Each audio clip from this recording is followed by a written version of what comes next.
Hi loves, welcome back to the Muraya Career Lab, the channel that gives you the real HR career tools, not the watered down version, not fluff, but real deal, like the real information is what you get from this channel. And in today's topic, we're going to be tackling your first 90 days at work, whether you're starting an attachment, an internship, or your very first full-time HR job. And this video is going to walk you through every single phase and tell you exactly what to do. And let me start with the uncomfortable truth that nobody tells you. Getting the job is the easy part, but keeping it and thriving in it, building a reputation in it, that is where most beginners struggle.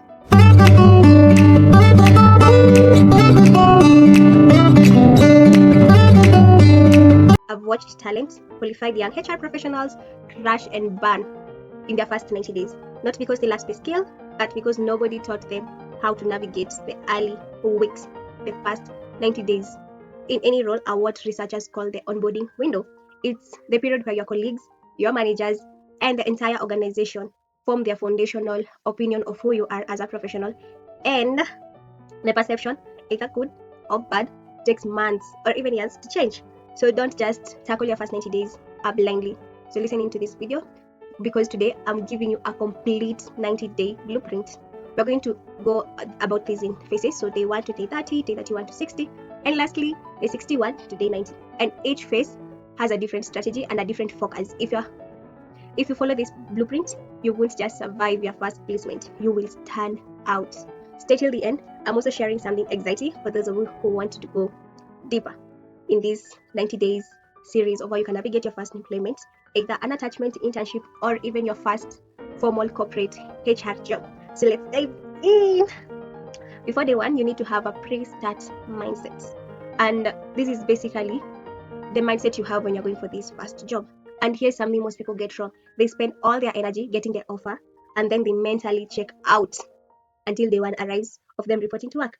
And that gap between getting the offer and starting is prime time to prepare. So let me walk you through what to do. Number 1, research the organization deeply. Before your first day of work, you should know the organization structure, who the key departments are, and how HR fits within it. Secondly, the organization strategic priorities. What are they focused on this year as an organization and even as a department in HR? Thirdly, you need to research about your manager's background. Find them on LinkedIn and understand their experience, like how many years have they worked in this organization or even organization before, and what have they been doing. Fourth, any HR specific initiatives the organization has been running, either is it performance system, engagement surveys, diversity program. Having this intelligence and gathering it, you will not walk into the organization blind. You're working in it as someone who has done their homework. That difference is something immediately visible and it impresses people. Secondly, set your intentions, write them down. Before your first day, sit down and write the answers to 3 questions that I'll say below. Like literally write them down. There is power in articulating your intentions. Even the Bible says write your vision down. So you need to ask yourself these 3 questions. Number 1, what kind of professional do I want to be known as in this organization? Number 2, what 3 things do I want to learn in the next 90 days? And number 3, how do I want my manager to describe me when asked about me as a professional? These 3 questions will anchor you because the workplace will pull you in so many directions, some of them distracting. And when you have like a written intention before starting out your work, even before the first day of you reporting to work, you have something to return to, and it changes like the overall approach you get for work because you already have like a vision, a plan on how you want to achieve your first 90 days and the kind of growth you want to have in the first 90 days. Thirdly, the mindset you need to work in. When walking into any organization, there are 2 types of beginners in workplace. So type number 1 is the knower. These are people who walk in an organization thinking their degree and university knowledge is all they need. They get defensive when corrected, and they even struggle to adapt because they assume that they already know everything that there is to know about this workplace. The second type is the learner. These are people who work in organizations with genuine curiosity.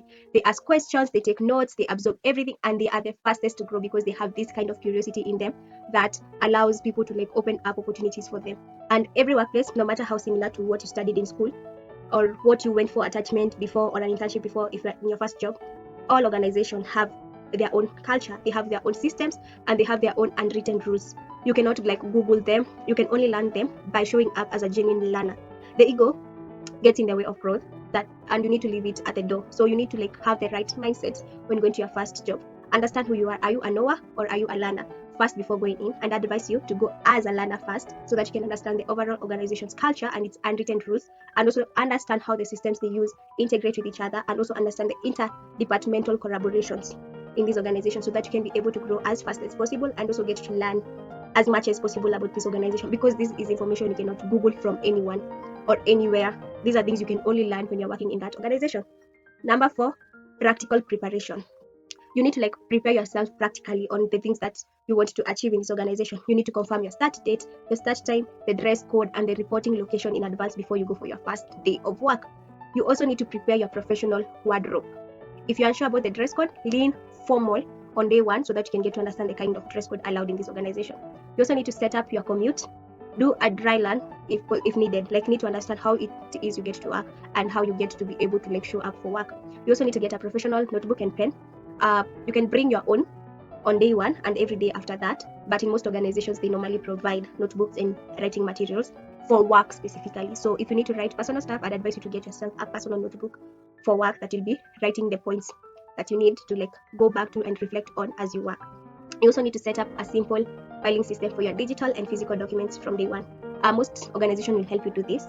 Set up a system for yourself. They will also help you to design your emails that you use for work, the reporting tools.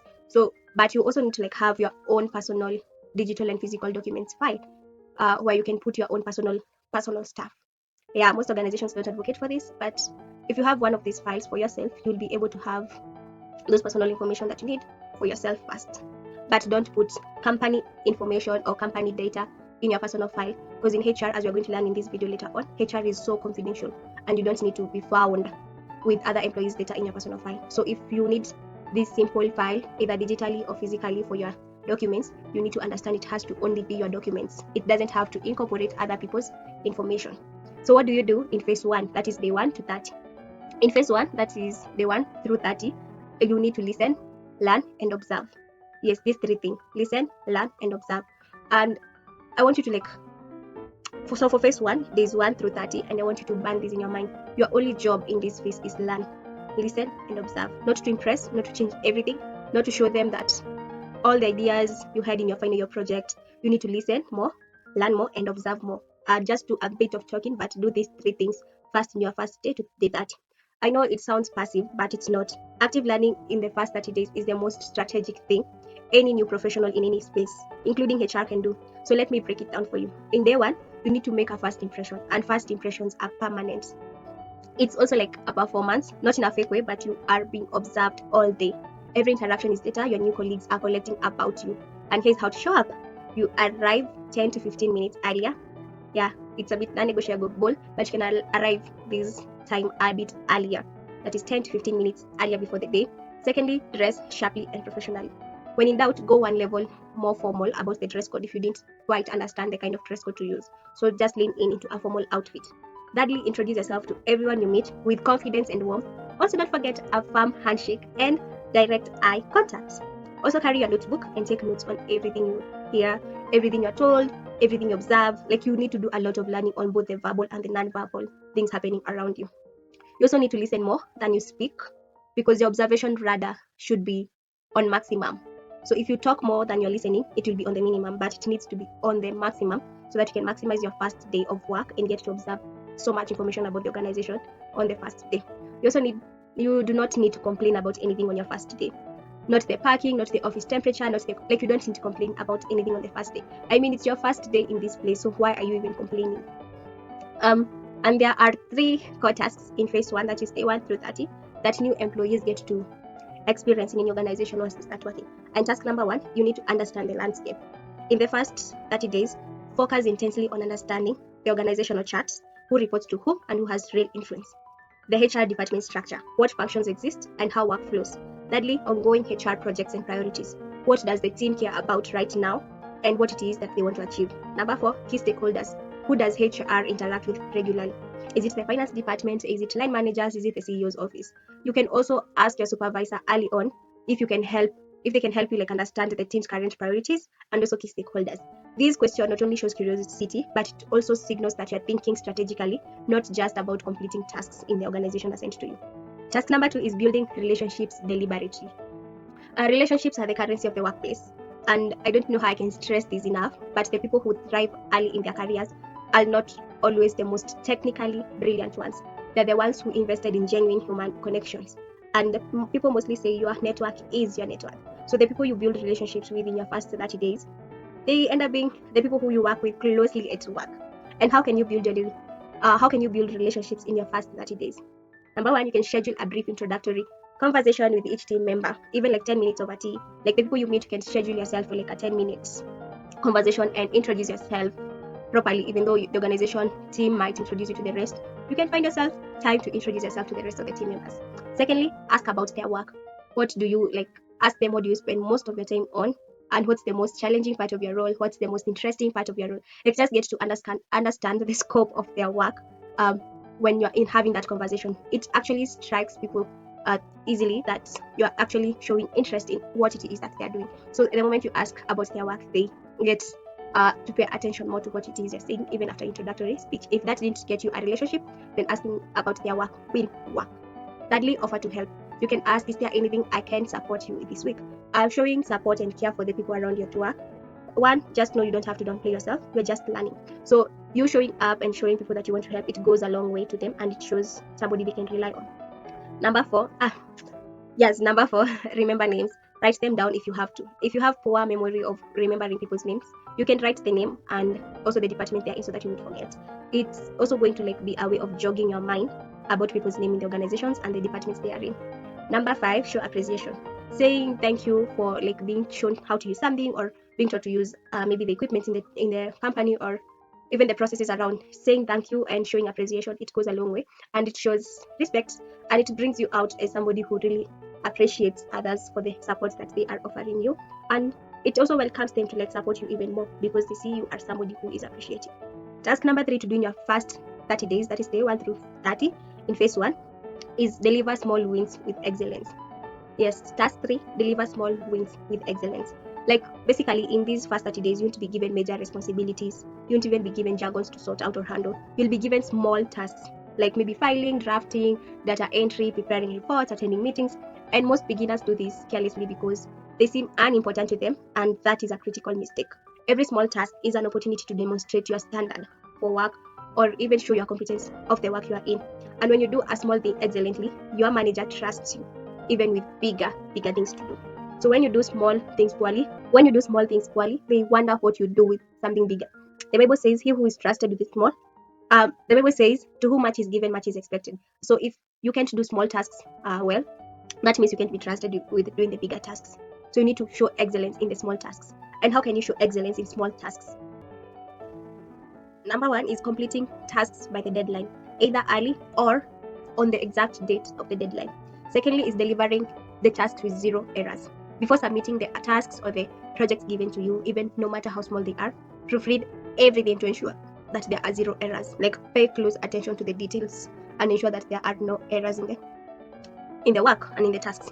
Thirdly, going slightly beyond what was asked, like you can add context, improve a template, maybe flag an issue you noticed.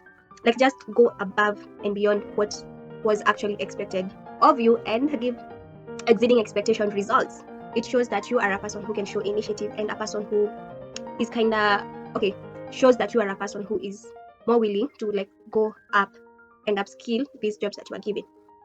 Number 4, follow up. If you've completed a task, follow up and ask if there is something that they noticed that needs to be useful, or follow up on the progress of it. And in phase 1, many people make so many mistakes, and we're going to be talking about the common mistakes beginners make in phase 1 and what to do instead of these mistakes. Number 1 mistake is arriving exactly on time or late. Arriving 10 to 15 minutes early consistently can solve this for you, and it shows time management skills. Secondly, talking more than you listen. That is mistake number 2, is when you talk more than you listen.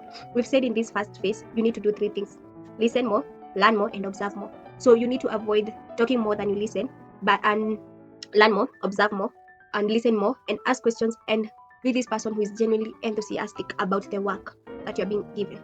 Mistake number 3, complaining about systems or processes. It's your first 30 days. You don't need to like complain. You need to ask why things are done in a certain way before even suggesting changes or feeling like the system is failing and you've not even like understood it. So don't complain, but ask how things are done. Mistake number 4 is being on your phone in meetings. You need to avoid your phone at all costs in any meeting, whether at work or outside work in your first 30 days. You can even put your phone on silent or on silence or on vibrator mode, so that if there is any emergency, you can get to feel it or answer it in a break, but not during the meeting. But in the meeting, you need to have your notebook out and take notes visibly, not being on your phone pressing it. It shows disinterest in what is being said in the meeting, and also it's a way of disrespect, so avoid your phone at all costs. Mistake number 5 is avoiding asking questions out of pride or having the know it all mentality. We've said that you need to have a learning mentality so that you can be able to thrive in your first 30 days. So ask questions and be curious to know what it is that is happening in the organization. And curiosity is a strength, it's not a weakness. It actually signals initiative, that you're willing to learn how things are actually done. Mistake number 6 is gossiping or taking sides in office politics. In your first 30 days, you need to stay neutral and build genuine professional relationships and not get entangled in any gossip or taking sides in office politics. Mistake number 7, overpromising and under-delivering. If you know you are very good at something, you can just promise, but do not overpromise, because you might overpromise and under-deliver. So it's better if you under-promise something and over-deliver always. Yeah, reverse it. Under-promise, over-deliver instead of overpromising and under-delivering. Mistake number 8 is disappearing at exactly closing time. In the first 30 days, showing willingness, you can stay a bit longer when needed. So you don't need to disappear at exactly the set time for you to leave the. Now that you've understood what to do in your first phase of work, that is the day 1 to day 30, let's talk what is that you do from day 31 to day 60, that is phase 2 of your first 90 days in work. So now that you've made it to, let's say, month 2, and you've survived phase 1, and you did a lot of learning more, listening more, and observing more, it's now time to level up. And phase 2, that is day 31 through 60, is about strategic contributions. You now know the landscape, you understand the team, you know where the gaps are. It's time to start filling them thoughtfully. You can request a check-in with your supervisors. That is at the start of probably week 5 or 6. You can proactively request a one-on-one session with your supervisor. Do not wait until they call you into their office. You can initiate it fast, and this move alone will separate you from 90% of your peers. And in that meeting, you can say something like, I'd really appreciate your feedback on how I've been performing so far, and I want to make sure I'm delivering what's expected, and I want to know if there are areas I should be working on or doing differently. And this conversation does 4 things. Number 1, it shows awareness, self-awareness. Number 2, it shows coachability. Number 3, it gives you real feedback before a formal review. And lastly, it tells your supervisor that you take this role seriously. And that is pure gold when it comes to the workplace. Secondly, you need to identify a problem and offer a solution. By day 30, you've been doing a lot of watching, observing, and listening more. Maybe you've probably even noticed something that isn't working perfectly for the organization. Maybe it's a process that is inefficient, maybe a template that's outdated, or a task that's done manually that could be automated. So phase 2 is when you carefully raise that with a solution, not just a complaint. You can use this formula. You can say something like, I've noticed that process S, that is the situation probably you saw, and I was thinking that if we, the team, obviously might benefit from 1 to 3, I'd love to take a shot at testing this if you think it's worth it. Note, when doing this, you need to be humble about it, because you're not announcing that everything is broken and you are going to fix it. You're only positioning yourself as someone who observes carefully and thinks constructively, and it's a whole huge difference. So don't go there showing that you are a know-it-all and you can fix it all. Just show them the processes, and even if they ask if they can help, accept to be helped, because these are the people who've been working with this system the longest, and you might probably do something that's not in line to the organization per se. Let me pause here and introduce to you a book I'm currently reading. As you aim at navigating your first 90 days of the workplace, you also need to be a great leader. And there is no way you can be a great leader if you're not a great reader. And in this book, yes, it's called Mental Health by Gideon Warimbo, and it talks about the 10 mind engines that make visionary people unstoppable. This book is for grab, and it's a keeper for you if you want to level up in your career and in your space and in any form of engagement that you have. This is a book I'd actually recommend. It's my current read, and because I'm leveling up and becoming that big girl CEO and somebody advancing in my career, I'd really advocate for you to get this book. And here's why. It talks about 10 mind engines. It talks about the visionary mind that sees beyond now, the analytical mind that sees patterns others miss, the emotional mind that shapes human interactions, the critical mind that challenges assumptions and thinks with precision, the optimistic mind that turns adversity into opportunity, the creative mind that finds solution in the unseen and imagines what has never been done, the structured mind that moves with intentionality, and the ethical mind that grounds ambition in integrity, trust, and higher purpose. This is not just any book, and I'm not recommending it for the sake of recommending it. I'm not used to recommending books, but this is a keeper because it is currently shaping how myself as a visionary person as a pioneer, as a CEO, as somebody advancing to the global stages, can actually navigate these spaces using the visionary mind, and also by understanding the 10 mindsets that visionary people need to have in mind. So create yourself a copy, because every vision is not enough on its own. A vision without clarity, it drifts away. A vision without purpose, it collapses down, or if it doesn't have an execution plan, it collapses out. And without courage, it's dead. So get yourself a book, because we are leveling up to become great leaders and great readers. So yes, grab a book, comment below interested in getting this book, and we will share with you how you can get it. It only goes for 999 shillings. It's a waiver from the author himself to you, my community. So make sure you grab this for me. This book, it's for keeps. I am telling you, it's changing how, as an individual, I am thinking, and it's also transforming my mental wealth. Yes, it's actually May. It's Mental Wealth Month and Mental Health Month. So why not upgrade your mental health by getting yourself a book on mental wealth? To support cross-functional HR projects that involve other teams, you can also attend company-wide meetings, town halls, or even employee events. And lastly, you can connect with the colleagues you're working with on LinkedIn. Obviously, add a personalized note, not the default template when you're doing this. And one thing you need to understand, in HR, your effectiveness is directly tied to how well other departments trust you and respect you, and how people share information with HR professionals. They feel comfortable. So start building that early. Start having that warmth in that people can come and share things with you early on, and believe that you will be a safe space for them. And you need to have like a learning agenda in phase 2, because phase 2 is where your learning gets more targeted and more formal. And by day 45 roughly, you should be diving deeper into one, your organization's HR policies. You need to read them every single day and read every single policy document. You need to understand them. Secondly, you need to understand the HR system and tools in use. That is HRIS platforms, the payroll system, the performance management tools, like all the tools that HRs might need when it comes to day-to-day life of a HR. Thirdly, you need to understand key metrics that the HR team tracks down. Is it headcount? Is it turnover? Is it recruitment timelines? Or is it the engagement scores? And lastly, you need to have understood the HR laws and compliance requirements specific to your industry or your country. And this is why you need to be very keen, because things might change when it comes to compliance and you didn't know about it. So just learn about it all. And I'll tell you something most HR interns and attaches don't do. I also did this when I went for attachment, and I came to learn that it was a mistake, that I didn't know or I didn't understand then, but now I know better. Most interns and attaches, they don't read the HR policy manuals and also the HR compliance documents for the organization. They also don't get to understand other policies being used in the organization in the HR space. They just assume it's for the senior staff. But the candidates who read it come to meetings ready to contribute intelligently. It's understanding the policies in the HR space. It's actually a real game changer for your credibility. So you need to understand this. You also need to manage your energy and your mental health in understanding in thriving in your past for 31 to 60 days in phase 2. You need to manage your energy and mental health, and you need to get real for a second. The second month when working anywhere can be hard. The excitement of being new maybe wears off, and then this imposter syndrome, as you've beautifully named it, can creep in, and you might start comparing yourself to colleagues who've been there for years, and at times you might feel inadequate, and that is normal somehow, but it just doesn't have to happen to you. So you don't need to worry. You only need to ensure that you're managing your energy and your mental wealth properly. And here's how to manage it. How can you manage your energy and your mental health? Number one, you need to acknowledge that learning curves are not straight and they are real. It's okay to be top once and also middle and down at sometimes. So being confused does not mean you're failing. You just need to understand that the learning curves are real, and that's why it's a curve, it's not a straight line. Secondly, you need to journal your wins, no matter how small.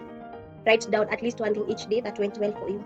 Thirdly, separate yourself from your work performance. Your value as an individual is not your output on any given day. You need to understand your work-life balance. Number four, you need to talk to someone you trust, either a mentor, a friend, a family member, about how you're feeling and about how work is like for you in your 31 to 60 days. And it's completely normal to sometimes feel like it's wearing you off. It's okay, but you don't need to quit if you have people around you that you can talk with. Then lastly, you need to set firm boundaries around your personal time. And rest is not a way of ineffectiveness. Rest is actually that mean to show that you will be more effective on the following day when it comes to work. So you need to take your rest days seriously. Yes, and have personal boundaries when it comes to your personal time and separate it from work. Have your own individual life and also have your work life. So now that you've understood what to do from day 1 to day 60 and you've survived the 2 months, then welcome to phase 3, that is day 61 through 90. And this is the phase where you transition from the new person in an organization to now a contributing professional kicks in. You get to like own your impact in this organization, and the training wheels like wear off, and you're no longer just learning and observing. You're executing, leading, and even setting the standards for who you are in this organization.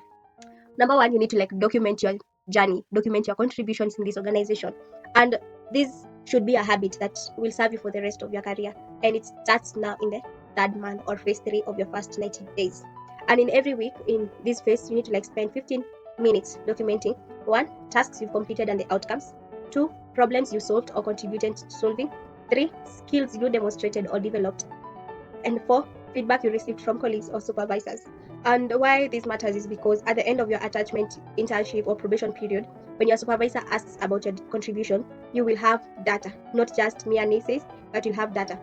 You won't start saying things like it helped a lot of things. You'll say you contributed to like 5 recruitment rounds, reduced onboarding documentation, errors by implementing a checklist. Maybe you even co-facilitated 2 induction sessions. And that is how you turn early career experience into a powerful professional narrative.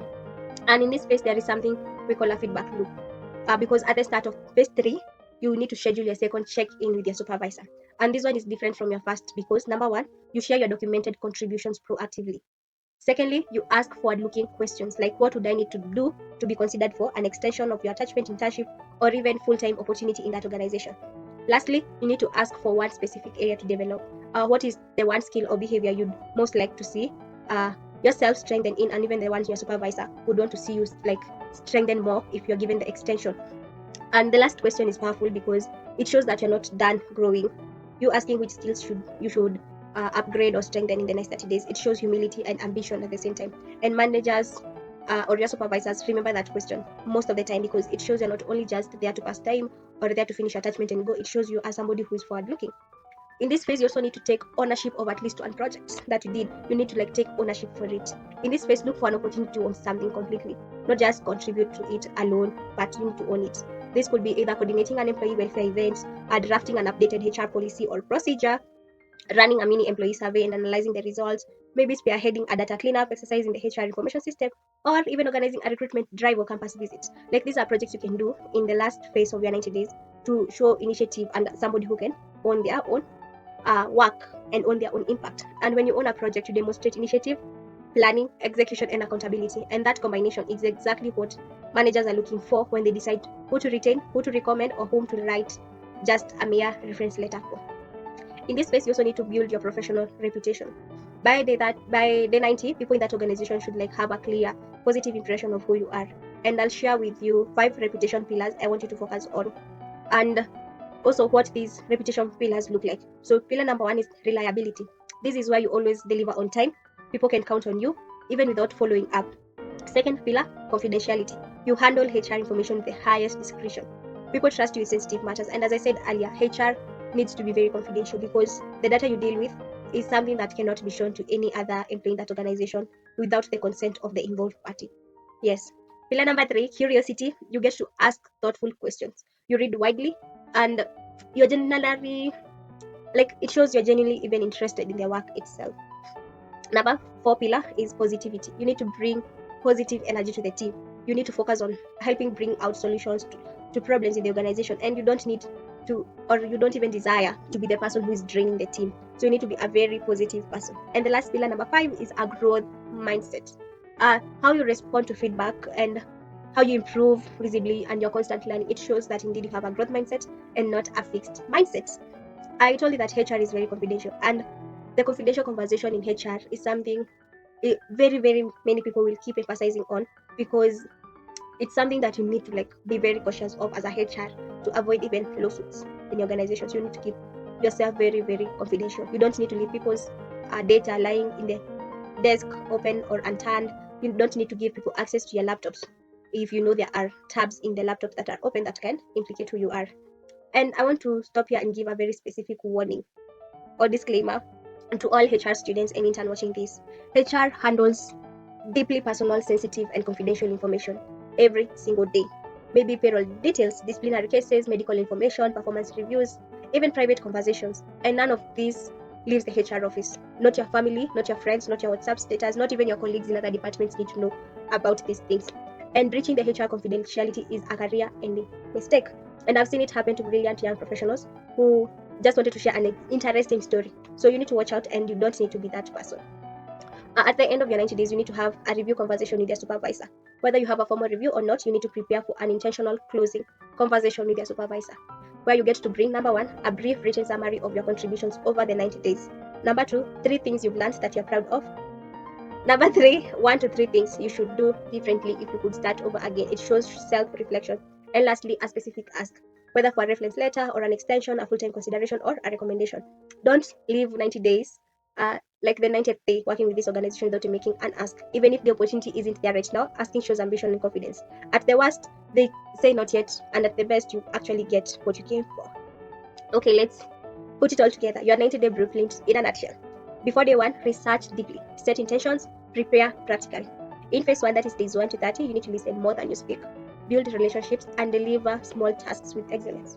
Phase 2, days 31 through 60, you need to request feedback, identify a problem with a solution, expand your network, and deepen your HR knowledge. Phase 3, days 61 to 90, you need to document your contributions, own a project, manage your reputation, have a closing conversation with your supervisor. And across all 90 days, you need to protect your integrity, number one. Number two, show up consistently. Number three, be kind to everyone. Number four, handle HR information with the highest level of discretion and confidentiality. And remember that how you show up when no one is watching is the real measure of who you are as a professional. Now I want to hear your story. Drop in the comments below which phase you are currently in. Is it the pre-start stage? Is it phase 1, day 1 to 30? Is it phase 2, day 1, 31 to 60? Or is it phase 3, day 61 to 90? And what is your biggest challenge right now? I genuinely read every single comment and I respond as much as I can. And if this video added value to you, and I hope it did, please share it with someone. Send it to a friend who just started a new job or internship. Post it in your HR students WhatsApp group. And the more people we reach, the more careers we build together. And that's why I am here, so that we can transform the knowledge you have into actual career experience. And if you've not subscribed yet, we don't understand what you're waiting for, so hit that button right now. I drop real practical HR content and career growth tips every single week on Wednesday and Saturdays, so don't miss out. Every day 4 p.m. I am Mary Muraya, and this is Mary Muraya Career Lab, where we build careers on purpose. Until next time, take care of yourselves, take care of each other, and go thrive in those first 90 days of work. See you soon. See you in the next one.